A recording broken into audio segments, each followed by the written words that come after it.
All right, a ball rolls off a cliff. The instant it leaves the edge, it has a purely horizontal velocity of 9.10 meters per second. Strikes the ground in 1.42 seconds. So let's draw a little picture. Here's this ball. It's rolling off the cliff. That's a velocity, and that's 9.10. It's going pretty fast. That's almost 20 miles an hour, maybe more than 20. I don't know. Right, and then it's in the air for 1.42 seconds, and of course it's going to go hit the ground here somewhere. Right? Won't follow that path though, right? All right. Now, what I want you to do is fill in this table. You always know this and this for any projectile motion problem. Problems where there's a purely horizontal velocity, you also know this.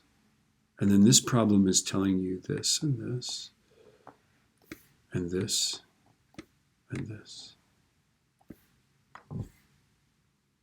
See if you can fill it in. I'm pausing. Still pausing. All right, so this guy's 0. This is negative 9.8.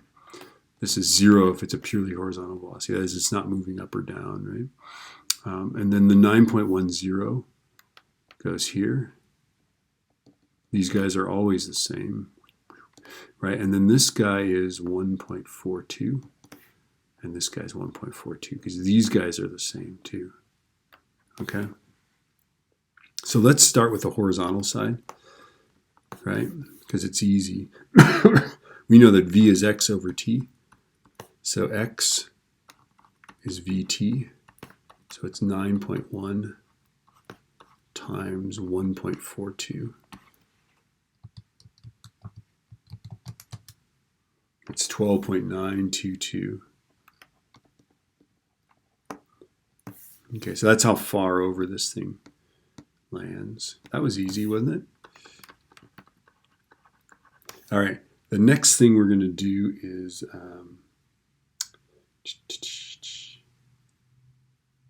ball is projected.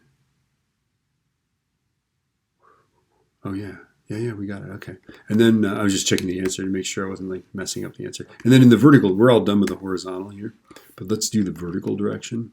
I'm going to use 1/2 at squared for x. So x is VIT plus 1/2 at squared. Notice the initial velocity is 0, so that just goes away. So that's 1/2 times negative 9.8 times 1.42 squared. That's a 4. All right, 0.5 times negative 9.8 times 1.42 squared.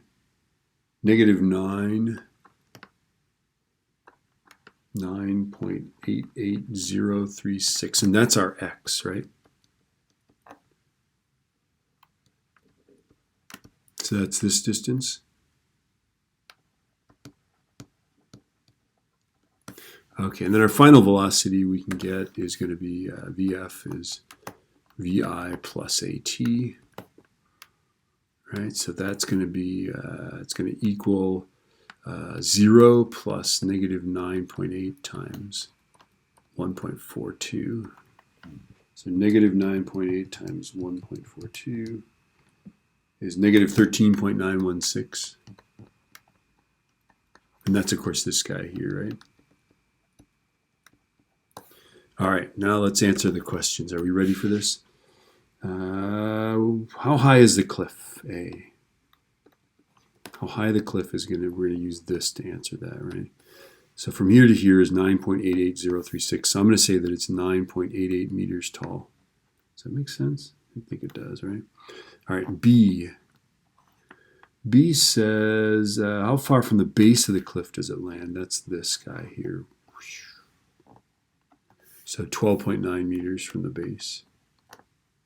Approximately, right? 3 sig figs. All right. We got that right. What is the final vertical velocity just before it hits?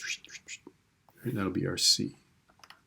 That's this guy, right? Our vertical. Don't forget to make it negative. It's going down, right? So minus 13.9 meters per second. Okay, so we've answered all those questions. I'm going to erase here, okay? Because I have to draw a picture for the final thing. Okay, are we ready? Erasing in 3, 2, 1, psych. All right, So that these velocities were 9.10 this way. That was our horizontal velocity, right? And then from the tip of that, draw the vertical velocity, right, which is 13.916. That's supposed to be an arrow. All right, and then remember that the vector does this, right? So make sure you draw the x as an arrow and then the y coming from the tip of the x, okay? Now we just need to find an angle and a magnitude. So I'm going to find that angle. And then this side here was 13.916, right? So it's going to be 13.916. All right. Okay, are we ready for this? Second tan of that guy divided by 9.1.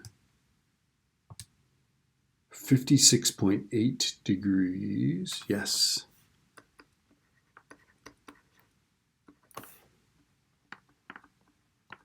All right, and then they said, what is the speed of it? Well, this hypotenuse is the speed.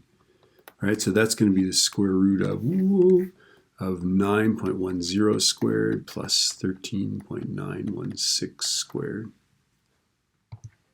Square root of 9.1 squared plus that guy squared 16.6 meters per second. Right, so our speed is going to be 16.6 meters per second.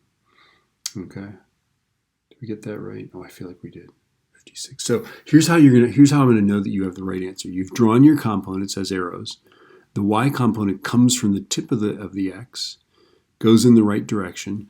The vector starts at the tail of the x and ends at the tip of the y. Okay.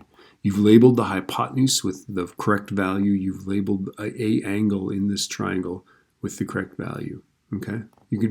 I always do this angle. You could label this angle, but there you go. All right.